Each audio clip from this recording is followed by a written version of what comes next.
तो जैसे कि विशाल जी अभी 2 महीने की क्लास करने के बाद स्टार्टिंग जो आपकी सैलरी लगी थी वो लगभग कितने की लगी थी? मेरी सर जी स्टार्टिंग वही 30-35 के आसपास लगी थी। 30-35 की।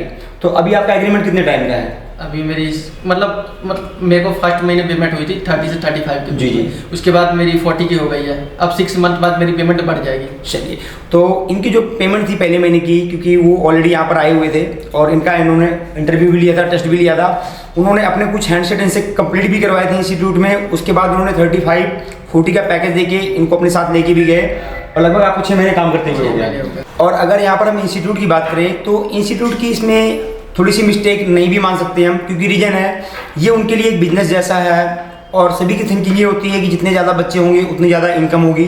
तो टारगेट जो मेन कंसंट्रेट होता है वो अमाउंट पे होता है, ना कि स्टूडेंट के पीछे होता है कि स्टूडेंट एक प्रॉपर तरीके से काम कर सके।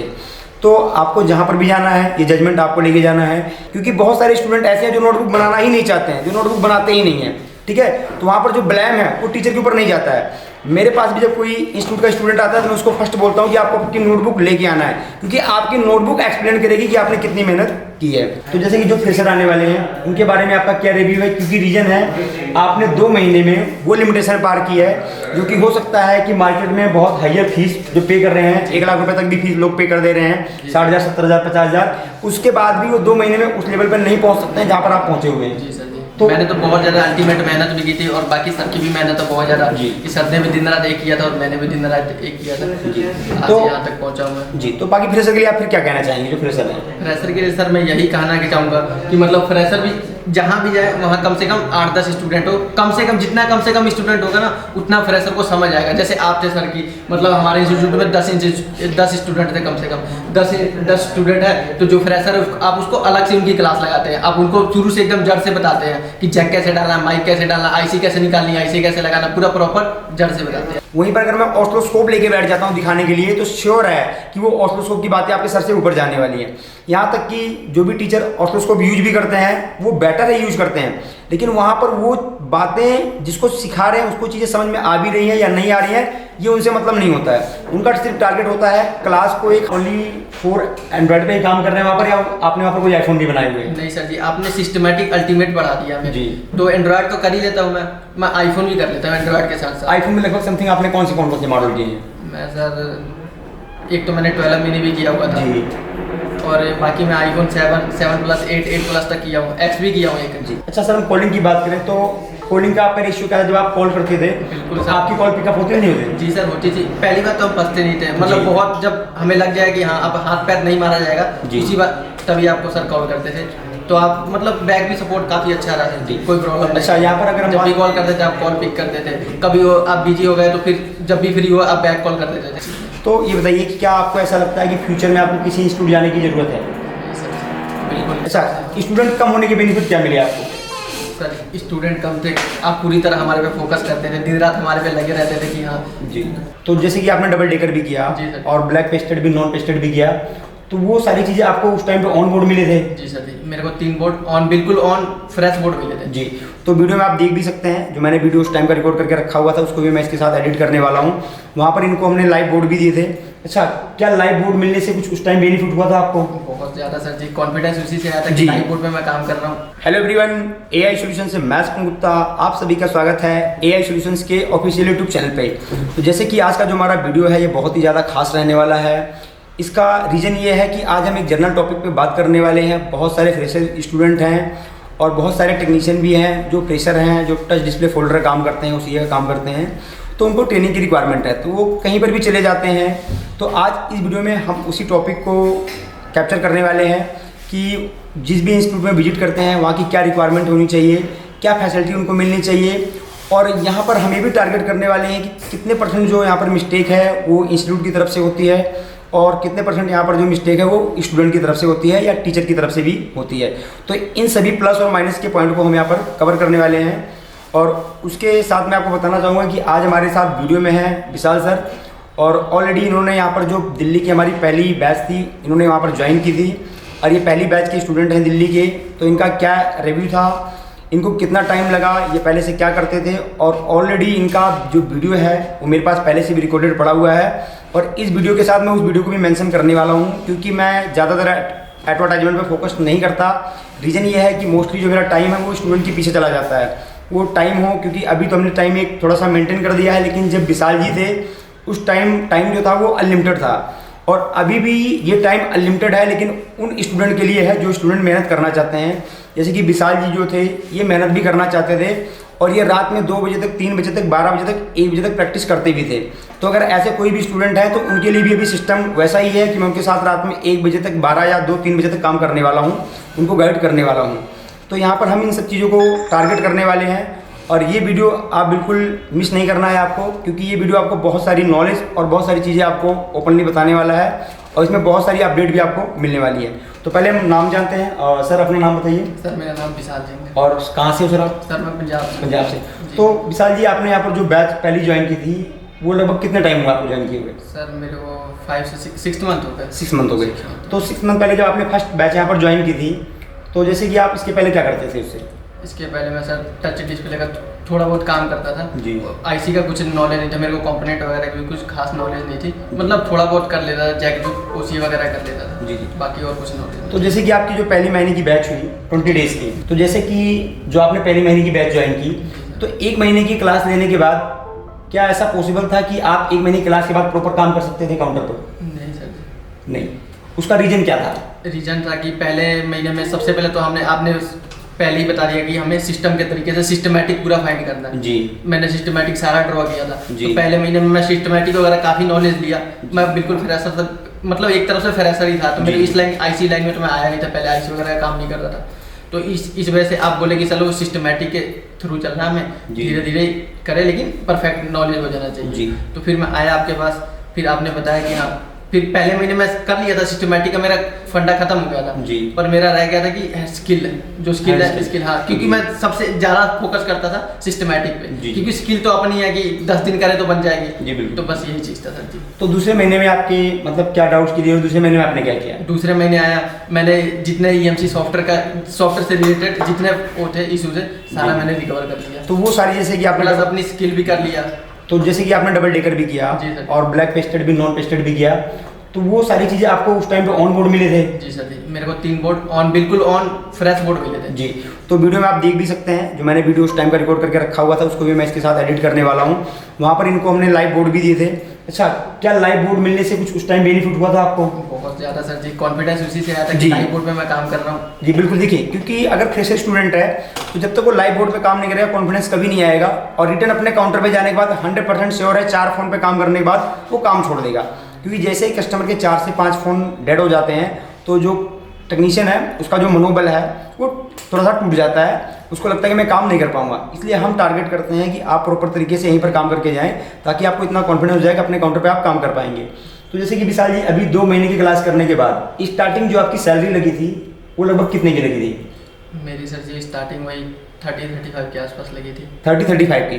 तो अभी आपका एग्रीमेंट कितने टाइम का है? अभी मेरी मतलब मेरे को फर्स्ट महीने पेमेंट हुई थी 30 से 35 की। जी जी। उसके बाद मेरी 40 की हो गई है। अब 6 मंथ बाद मेरी पेमेंट बढ़ जाएगी। चलिए, तो इनकी जो पेमेंट थी पहले महीने की, क्योंकि वो ऑलरेडी यहाँ पर आए हुए थे और इनका इन्होंने इंटरव्यू भी लिया था, टेस्ट भी लिया था, उन्होंने अपने कुछ हैंडसेट इनसे कंप्लीट भी करवाए थे इंस्टीट्यूट में। उसके बाद उन्होंने 35-40 का पैकेज देके इनको अपने साथ लेके भी गए, और लगभग आपको 6 महीने काम करते हुए हो गए। तो अभी आपके जैसे कि हैंड स्किल की बात करें या डाउट्स की बात करें, तो आपके हैंड स्किल या डाउट कितने % क्लियर हो गए काम करते हुए? मतलब इस फील्ड में तो 90% मेरे डाउट क्लियर हो 90%। गए। थोड़ा बहुत ये रेडियो ऑफ वगैरह में प्रॉब्लम आ रही थी, वो भी DSO वगैरह का नहीं था, DSO वगैरह मीटर नहीं था, आपने समझा दिया, कोई प्रॉब्लम नहीं आने वाली इस चीज़ में। तो ये बताइए कि क्या आपको ऐसा लगता है कि फ्यूचर में आपको किसी इंस्टीट्यूट जाने की ज़रूरत है? बिल्कुल। अच्छा, स्टूडेंट कम होने के बेनिफिट क्या मिले आपको? सर स्टूडेंट कम थे, आप पूरी तरह हमारे पे फोकस करते थे, दिन रात हमारे पे लगे रहते थे कि हाँ जी, कि हम भी थे कि हम भी मतलब हेल्प वो करते थे, मेहनत करते थे। और आप पूरा दिन, जैसे इंस्टीट्यूट की टाइमिंग थी कि मतलब 10 बजे आते थे, 10 बजे से रात की टाइमिंग कोई नहीं था, कभी 12 भी बज जाते थे, कभी रात के 2 भी बज जाते थे, मतलब मिनिमम हम 10 बजे तक रात में लगे रहते थे और मेहनत पूरी तरह से अल्टीमेट मेहनत की है। अच्छा, वहीं पर अगर यहाँ पर मैं एंट्री की बात करूँ तो अगर मैं यहाँ पर 40 बच्चे, 50 बच्चे या 30 बच्चे अगर मैं एडिट कर दूँ, ठीक है, तो क्या ये चीज़ें पॉसिबल हैं? नहीं, बिल्कुल नहीं है। ठीक है, तो देखिए मैं आपसे सभी से कहना चाहूँगा कि ऐसा बिल्कुल नहीं है। और अगर ओनली फॉर मुझे केवल स्टूडेंट से ही बैच को फुल करना हो, यहाँ पर 30 बच्चे 40 बच्चे अगर एडिट करना हो, तो मैं भी सभी की तरीके से पर डे यूट्यूब पर लाइव आ सकता हूँ, यूट्यूब पर लाइव वीडियो बना सकता हूँ, जिससे कि 100% है कि यहाँ पर जो बैच है वो फुल भी हो जाएगी और 1-2 महीने एडवांस भी चलने लगेगी।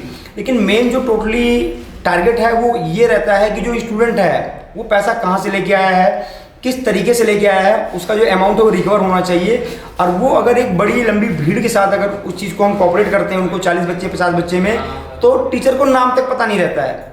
जिसकी बैच में 50 बच्चों की टीम चल रही है, मैं कहता हूँ कि उनको, उनके जो टीचर हैं उनको नाम तक नहीं पता होगा कि जो बच्चे हैं उनका नाम क्या है। और यहाँ पर क्या है कि हर एक स्टूडेंट को कंटिन्यू फोकस करना पड़ता है, देखना पड़ता है, समझना पड़ता है, उनके चेहरे से भी ये समझना पड़ता है कि वो काम कर पाएंगे नहीं कर पाएंगे। और जो कि ज़्यादा क्वांटिटी है तो ये चीज़ें जाहिर सी बात है लाजमी की पॉसिबल नहीं हो पाएंगी, क्योंकि वहाँ पर टारगेट ओनली फॉर केवल अमाउंट का होता है कि हमको सिर्फ अमाउंट मिलना चाहिए, वो स्टूडेंट काम कर पाए या ना कर पाए। दूसरी चीज़ मैं ये भी कहना चाहूँगा कि यहाँ पर गलती ओनली फॉर केवल इंस्टीट्यूट की नहीं होती है। ऐसा नहीं वहाँ स्टूडेंट नहीं सीखते, वहाँ भी स्टूडेंट सीखते हैं। लेकिन मेरे भी स्टूडेंट बहुत सारे ऐसे हैं जो काम नहीं कर रहे हैं। ऐसा नहीं है कि सभी मास्टर ही हैं, सभी काम भी कर रहे हैं। लेकिन जो मिस्टेक की बात करें तो वो मुझे ये नहीं कह सकते कि सर इसमें आपकी मिस्टेक है, सर आपने मुझे टाइम नहीं दिया, या मुझे टूल नहीं मिले, या मुझे ऑन बोर्ड नहीं मिले, या इतने स्टूडेंट थे क्लास में कि मुझे क्वेश्चन करने का टाइम नहीं मिला। मतलब स्टूडेंट मुझे ब्लेम नहीं कर सकता है, बल्कि वो ये बोल सकता है कि सर मेरी ही गलतियाँ थी, मैंने मेहनत नहीं किया है, इफोर्ट नहीं किया है, इसलिए आज मैं वीक हूँ। अदरवाइज़ मेरी क्लास के जो भी स्टूडेंट हैं जो मेहनत कर रहे हैं कंटिन्यू और खुद गेन भी कर रहे हैं, और कॉलिंग का जो टाइम है सपोर्ट का, उनको सपोर्ट भी मिल रहा है, वो व्हाट्सअप से हो या कॉलिंग से हो। अच्छा सर, हम कॉलिंग की बात करें तो कॉलिंग का आपका रेशियो क्या था जब आप कॉल करते थे? बिल्कुल तो आपकी कॉल पिकअप होती नहीं होती? जी सर, होती थी। पहली बार तो हम फंसते नहीं थे, मतलब बहुत जब हमें लग जाए कि हाँ अब हाथ पैर नहीं मारा जाएगा, इसी बार तभी आपको सर कॉल करते थे। तो आप मतलब बैक भी सपोर्ट काफ़ी अच्छा रहा है जी, कोई प्रॉब्लम नहीं। अच्छा, यहाँ पर अगर हम जब भी कॉल करते थे आप कॉल पिक करते थे, कभी वो आप बिजी हो गए तो फिर जब भी फ्री हो आप बैक कॉल कर देते थे। जी बिल्कुल। अगर मैंने टाइम है जैसे कि मैं क्लास ले रहा हूँ तो क्लास के टाइम हो सकता है कि आपका कॉल पिकअप ना हो पाए, लेकिन जैसे मैं फ्री होता हूँ जितने भी स्टूडेंट ने मुझे कॉल किया सभी को कॉल रिटर्न जाता है कि क्या प्रॉब्लम है, क्या इशू है, और सभी को एक बार मुझे कोऑपरेट करना पड़ता है। और उसके साथ साथ आप ये भी बताइए कि क्या आप ओनली फॉर एंड्रॉइड पे ही काम कर रहे हैं वहाँ पर, या आपने वहाँ पर कोई आईफोन भी बनाए हुए हैं? नहीं सर जी, आपने सिस्टमेटिक अल्टीमेट बढ़ा दिया हमें जी। तो एंड्रॉइड तो कर ही लेता हूँ मैं आईफोन भी कर लेता हूँ एंड्रॉइड के साथ साथ। आईफोन में लगभग समथिंग आपने कौन से मॉडल किए हैं? मैं सर एक तो मैंने 12 मिनी भी किया हुआ था जी। और बाकी मैं आईफोन 7 प्लस 8 प्लस तक किया हूँ, एक्स भी किया हूँ एक। जी।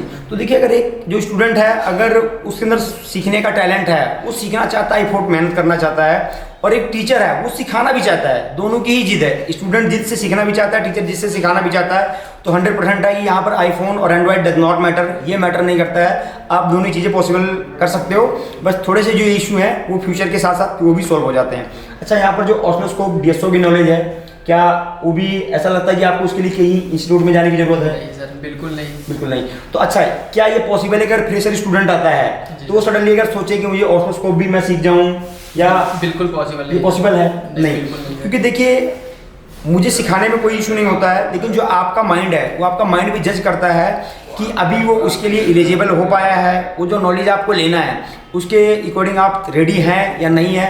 पता लगा अभी आपके बेसिक कंपोनेंट कंप्लीट नहीं है, बेसिक सर्किट जो है आपको आती नहीं है, वहीं पर अगर मैं ऑसिलोस्कोप लेके बैठ जाता हूँ दिखाने के लिए तो श्योर है कि वो ऑसिलोस्कोप की बातें आपके सर से ऊपर जाने वाली हैं। यहाँ तक कि जो भी टीचर ऑसिलोस्कोप यूज भी करते हैं वो बेटर है यूज करते हैं, लेकिन वहाँ पर वो बातें जिसको सिखा रहे हैं उसको चीज़ें समझ में आ भी रही हैं या नहीं आ रही हैं ये उनसे मतलब नहीं होता है। तो क्लास में कब ऑसिलोस्कोप का यूज करना है, कब डीएसओ का यूज करना है, और यहाँ पर ये भी मैटर करता है कि जब आप एडमिशन ले रहे हैं तो उसमें आप फ्रेशर को भी ऐड करते हैं, एडवांस को भी ऐड कर रहे हैं, जिसको नॉर्मल काम आता है उन सभी को ऐड कर देते हैं। तो वहाँ पर जब क्लास मिक्स हो जाती है उसमें फ्रेशर भी ऐड है, एडवांस भी ऐड है, लेकिन जो क्लास टारगेट की जाती है या तो वो फ्रेशर के अकॉर्डिंग टारगेट की जाएगी या एडवांस के अकॉर्डिंग। तो मोस्टली जो होता है इंस्टीट्यूट ओनली फॉर एडवांस के अकॉर्डिंग क्लास लेके चलता है, ठीक है। तो वहाँ पर जो फ्रेशर बच्चे हैं उनके डाउट्स भी रह जाते हैं, उनका पैसा भी लॉस हो जाता है, और उस भीड़ में वो बिना कुछ सीखे वापस रिटर्न भी जाते हैं। तो हमारी कोशिश ये रहती है कि मिनिमम बच्चे हों, ताकि अगर हम उसमें बच्चे स्कीमेटिक के भी आ जाएं, या उसमें बच्चे सॉल्यूशन बेस्ड के भी आ जाएं, या उसमें बच्चे फ्रेशर भी आ जाएं, तो हम तीनों को ही गाइड कर सकें, तीनों को ही कोऑपरेट कर सकें। तो जैसे कि जो फ्रेशर आने वाले हैं उनके बारे में आपका क्या रिव्यू है, क्योंकि रीज़न है आपने 2 महीने में वो लिमिटेशन पार की है जो कि हो सकता है कि मार्केट में बहुत हाइयर फीस जो पे कर रहे हैं, 1 लाख रुपए तक भी फीस लोग पे कर दे रहे हैं, 60,000, 70,000, 50,000, उसके बाद भी वो 2 महीने में उस लेवल पर नहीं पहुंच सकते हैं जहाँ पर आप पहुंचे हुए हैं। जी सर जी। तो मैंने तो बहुत ज़्यादा अल्टीमेट मेहनत भी की थी और बाकी सर की भी मेहनत तो बहुत ज़्यादा कि सर ने भी दिन रात एक किया था और मैंने भी दिन रात एक किया था आज तो यहाँ तक पहुँचा हूँ मैं। जी, तो बाकी फ्रेशर के लिए आप फिर क्या कहना चाहेंगे जो फ्रेशर हैं? फ्रेशर के लिए सर मैं यही कहना कि चाहूँगा कि मतलब फ्रेशर भी जहाँ भी जाए वहाँ कम से कम 8-10 स्टूडेंट हो, कम से कम जितना कम से कम स्टूडेंट होगा ना उतना फ्रेशर को समझ आएगा। जैसे आप थे सर की मतलब हमारे इंस्टीट्यूट में 10 स्टूडेंट थे, कम से कम 10 स्टूडेंट है, तो जो फ्रेशर है आप उसको अलग से उनकी क्लास लगाते हैं, आप उनको शुरू से एकदम जड़ से बताते हैं कि जैक कैसे डालना, माइक कैसे डालना, आईसी कैसे निकालनी, आईसी कैसे लगाना, पूरा प्रॉपर जड़ से बताते हैं। जी बिल्कुल, क्योंकि रीजन है कि अभी मैं देख रहा हूँ कुछ ऐसे भी सिस्टम मेरे सामने आए हैं कि जहाँ पर ओनली फॉर 10 से 15 दिन की क्लास चल रही है और वहाँ पर उनको इससे भी मैटर नहीं है, वो फ्रेशर स्टूडेंट को भी वहाँ पर एंट्री कर दे रहे हैं, फ्रेशर स्टूडेंट को अभी एडमिशन ले रहे हैं, जो कि फ्रेशर स्टूडेंट को भी जैक लगाना नहीं आता है। तो वहाँ पर क्या होने वाला है आई डोंट नो, मुझे कोई आइडिया नहीं है। तो इसीलिए मैं आपसे कहना चाहूँगा आप कहीं पर भी जाते हैं बिल्कुल सोच कर और समझ कर जाइए, और ये मैटर नहीं करता कि आप हमारे यहाँ पर ही आएँ, जहाँ पर भी जाएँ बस आप अपना पैसा थोड़ा सेफ्टी तरीके से यूज करें, लगाएं सोच कर और समझ कर, क्योंकि बहुत सारे मैटर रोज़ मेरे सामने आते हैं। हर तीसरे चौथे दिन कॉल आती है कि सर यहाँ से ऐसा इशू हो गया, वहाँ से ऐसा इशू हो गया, वहाँ से ऐसा इशू हो गया। और ऐसा नहीं है, मेरे स्टूडेंट के भी कॉल कहीं और जा सकते हैं, लेकिन मैं कहता हूँ कि मेरे स्टूडेंट जहाँ भी जाना चाहें वहाँ पर वो बिल्कुल दिल खोल के जा सकते हैं, और वो जाने के बाद अपना रिव्यू भी दे के आएँ। वो जाएँ और कैमरे पे मेरा नाम, AI सॉल्यूशन का नाम और मेरा नाम भी लेकर आएँ कि उन्होंने मुझसे टीचिंग ली है, ताकि मुझे भी पता चले कि मैं उनको क्या नहीं सिखा पाया हूँ। और उसके साथ वो अपनी बुक भी लेके जाएं, जिस नोटबुक में उन्होंने एंट्री की है। अगर वो विदाउट नोटबुक के साथ जाते हैं तो ये उनकी रिस्पॉन्सिबिलिटी है, क्योंकि बहुत सारे स्टूडेंट ऐसे हैं जो नोटबुक बनाना ही नहीं चाहते हैं, जो नोटबुक बनाते ही नहीं है, ठीक है। तो वहाँ पर जो ब्लेम है वो टीचर के ऊपर नहीं जाता है। मेरे पास भी जब कोई इंस्टीट्यूट का स्टूडेंट आता है तो मैं उसको फर्स्ट बोलता हूँ कि आपको आपकी नोटबुक लेके आना है, क्योंकि आपकी नोटबुक एक्सप्लेन करेगी कि आपने कितनी मेहनत की है। और अगर यहाँ पर हम इंस्टीट्यूट की बात करें तो इंस्टीट्यूट की इसमें थोड़ी सी मिस्टेक नहीं भी मान सकते हम, क्योंकि रीजन है ये उनके लिए एक बिजनेस जैसा है, और सभी की थिंकिंग ये होती है कि जितने ज़्यादा बच्चे होंगे उतनी ज़्यादा इनकम होगी। तो टारगेट जो मेन कंसंट्रेट होता है वो अमाउंट पे होता है, ना कि स्टूडेंट के पीछे होता है कि स्टूडेंट एक प्रॉपर तरीके से काम कर सके। तो आपको जहाँ पर भी जाना है ये जजमेंट आपको लेके जाना है कि उतने टाइम में आप काम कर सकते हैं या नहीं कर सकते हैं। जो फ्रेशर स्टूडेंट होता है ये उसी के ऊपर डिपेंड करता है कि वो काम को कितने टाइम में सीख पाएगा, 1 महीने में कर पाएगा, 2 महीने में कर पाएगा या 3 महीने में कर पाएगा। बाकी हमारी तरफ से जो मेरा एफर्ट रहता है, मैं कोशिश करता हूँ कि 1 से 2 महीने में उसकी इतनी हैंड स्किल बन जाए कि वो अपने काउंटर पे भी काम कर सके, और जो कस्टमर के फ़ोन है उनको भी डर ना करे। क्योंकि आपने देखा होगा मार्केट में, आप बेंगलोर में जैसे काम कर रहे हो तो नियर बाई ऐसे बहुत सारे टेक्नीशियन होंगे अदर इंस्टीट्यूट के जो आपके पास हैंडसेट लेके आते होंगे, लेके आता सर जी, उनसे डेड हो जाता है सेट मेरे पास लेके आते, ठीक है। और उसी के साथ साथ आपने भी देखा होगा कि कुछ तो ये कंडीशन करके सेट की छोड़ते हैं कि सेट बनने लायक नहीं होता है, ठीक है। होता है, काफी बार हुआ जी। कई तो ऐसा भी होते हैं कि मतलब जानबूझ के कर देंगे कि अदर कहीं भी जाए बंदा तो वहाँ रिपेयर ना हो पाए वो सेटअप। बिल्कुल, देखिए क्योंकि रीजन है जब भी आपने भीड़ को टारगेट किया है तो भीड़ में क्या मिलने वाला है, भीड़ में आपको वही मिलने वाला है जो आप अपने कस्टमर को देने वाले हो। तो यहाँ पर अपना टाइम भी लॉस करते हो, समय भी, पैसा भी, और उसके बाद आप मार्केट में जाके कहीं पर आप बोर्ड तोड़ रहे हो, कहीं पर आप ऐसा निकाल के रख ले रहे हो, ऐसे बहुत सारे माइनस पॉइंट हैं जो आप करते हो। तो यहाँ पर जो मेरे स्टूडेंट हैं मैं उनको ऑलरेडी पहले से बताता हूँ कि अगर मुझे किसी के माध्यम से या कहीं से ये इन्फॉर्मेशन मिली, आपने किसी भी कस्टमर का जो बोर्ड है उसको बोर्ड को आपने बैंड किया है, या आपने बोर्ड को तोड़ा हुआ है, या आपने आईसी निकाल के रखी हुई है जो कि सेट रिकवर होने लायक था, तो मैं आपको टोटली सपोर्ट से भी बैन करने वाला हूँ और ग्रुप से भी बाहर करने वाला हूँ। क्योंकि अगर आपके अंदर कमी है, आपको लगता है कि मेरी हैंड स्किल का इशू है, तो अपनी हैंड स्किल गेन कीजिए। आपको लगता है कि मेरे पास नॉलेज नहीं है जी सर, तो आप अपनी नॉलेज बढ़ाइए। आप दोबारा आइए, सर ने कभी मना किया है? कभी मैंने मना नहीं किया। 2 बार आइए, 3 बार आइए, 4 बार आइए। जो कि क्लास के पहले मैं सभी को एक बार कॉल भी कर देता हूँ मोस्टली, और पूछ भी लेता हूँ, ग्रुप पे भी मैसेज कर देता हूँ कि जिसको आना है पहले वो एग्री हो जाए, उसके बाद जो सीटिंग बची है मैं वो जो अलग से नए स्टूडेंट आने वाले हैं उनको एडिट करने वाला हूँ। तो जो भी स्टूडेंट है मेरे वो प्रॉपर तरीके से काम करें, लेकिन कभी मार्केट में ऐसा माइनस पॉइंट ना करें, क्योंकि जो टेक्नीशियन काम कर रहे हैं उनको भी मेहनत करना पड़ता है। साथ में जो कस्टमर आपका फ़ोन लेके आया हुआ है वो भी बहुत मेहनत से पैसे कमाता है, वो भी रिक्शा चलाकर या ड्राइवरी कर, और बहुत सारे ऐसे कर्मचारी हैं जो बहुत ही मेहनत करने के बाद पैसा कमाते हैं, और आपके पास एक फ़ोन आता है जिसमें अगर आपको इनकम नहीं हो पाती है तो आप फ़ोन को तोड़ देते हैं या बोर्ड को बैंड कर देते हैं या बहुत सारे ऐसे फॉल्ट क्रिएट कर देते हैं कि जो टेक्नीशियन बनाने वाला है वो भी नहीं बना पाता है। तो इसलिए आप अपने आप को एक सही लेवल दीजिए, सही तरीके से आप ट्रेनिंग लीजिए। तो बस वीडियो सिर्फ इसी बेस पे था कि आप जहाँ पर भी जाते हैं बिल्कुल खुश होकर जाइए, अपने नोट्स बनाइए। इंस्टीट्यूट को ब्लेम करने से अच्छा है कि खुद को ब्लेम कीजिए कि आपका जो जजमेंट था वो गलत था।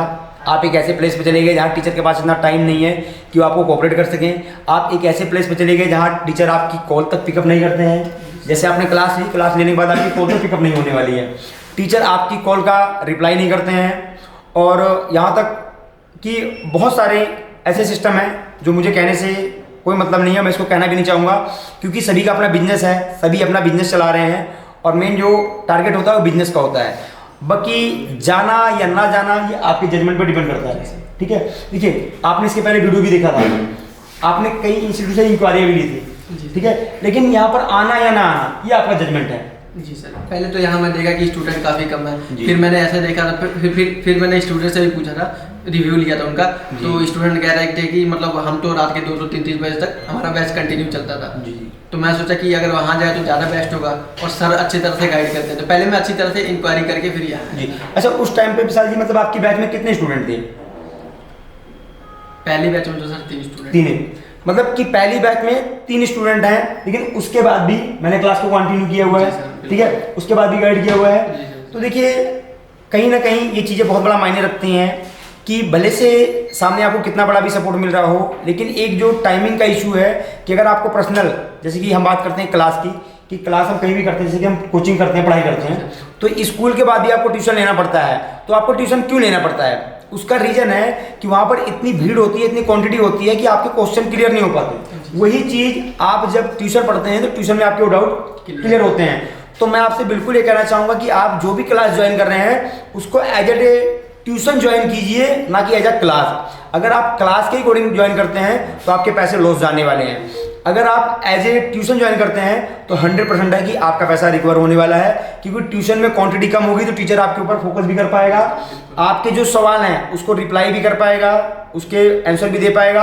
लेकिन भीड़ इतनी ज़्यादा है तो ओनली फॉर स्किप के अलावा दूसरा कोई मैटर नहीं है। और दूसरी जो मेन बात है कि ऐसा बिल्कुल नहीं है कि आप अपने काउंटर पे हैंड स्किल करते हैं। हैंड स्किल कम से कम हर इंस्टीट्यूट का फर्ज बनता है कि वो 50 से 60, 70, 80% तक हैंड स्किल स्टूडेंट की करवा कर यहाँ से भेजें। और अभी के डेट में तो सर कंपटीशन इतना है कि हैंड स्किल तो होनी चाहिए, प्लस आपको सिस्टमैटिक की भी नॉलेज होनी चाहिए। जी।